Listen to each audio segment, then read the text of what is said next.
BTS সদস্য Jungkook সম্প্রতি delivery পাওয়া একটি বাইক প্রকাশ করার পর মোটরসাইকেলের প্রতি তার ভালোবাসার জন্য আবারও সবার দৃষ্টি আকর্ষণ করেছেন। বুধবার জাংকুক সোশ্যাল মিডিয়ায় একটি উজ্জ্বল লাল মোটরসাইকেলের ছবি পোস্ট করেন এবং সাথে ছোট ক্যাপশনে লেখেন, এটা এসে গেছে। ভক্তরা দ্রুত পোস্টটিকে তার সম্প্রতি অর্ডার করা একটি মোটরসাইকেলের আগমন হিসেবে ধরে নেন, যা গায়কের বাইকের প্রতি দীর্ঘদিনের আগ্রহের সাথে আগে থেকে পরিচিত অনুসারীদের মধ্যে উত্তেজনা সৃষ্টি করে। জাংকুক এর আগেও বিটিএসের বিভিন্ন কন্টেন্ট ও টেলিভিশন অনুষ্ঠানে মোটরসাইকেলের প্রতি তার অনুরাগ প্রকাশ করেছেন।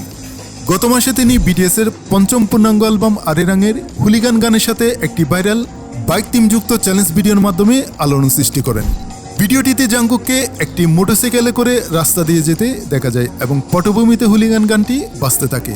এই সিনেমেটিক গতির দৃশ্য ও স্টাইলিশ পরিবেশের জন্য ক্লিপটি অনলাইনে ব্যাপক দর্শকপ্রিয়তা লাভ করে এবং বহু ভক্ত এর কুল ও মুক্তমনা ভাব দ্বারা প্রশংসা করেন।